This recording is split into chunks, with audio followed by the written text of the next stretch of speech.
Lawmakers debated a bill to expand school vouchers on the Florida House floor today. Thanks for staying with us. I'm Felicia Rodriguez. And I'm Tiffany Kenny. It would allow parents to put the money allocated to their student by the state toward private school tuition. Taylor Hernandez joining us now. And Taylor, you listened into that debate and heard from advocates who say this would hurt public education in the state. Well, good evening, Felicia and Tiffany. That's correct. The bill sponsor says this would give parents more options for their students, but the state teachers union says what it does is take money out of the public school system.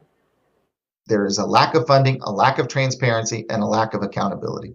Andrew Spar spent nearly a decade in elementary education. Now he's the president of the Florida Education Association, a union against school voucher expansion. This is taxpayer money being given to for-profit private schools. And in this case, there is no accountability. The bill would expand access to private schools for low and middle income kids by allowing parents to choose how the money the state allocates for each student is spent.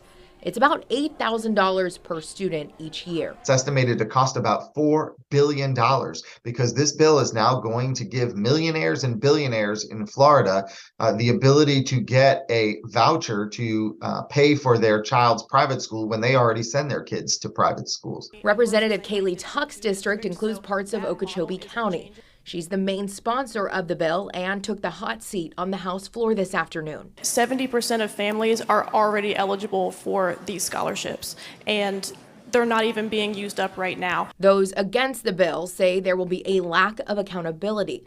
Lawmakers questioned Tuck today about who or what ensures the money is spent on tuition. Either they can purchase on the online platform or they can get reimbursed for authorized uses.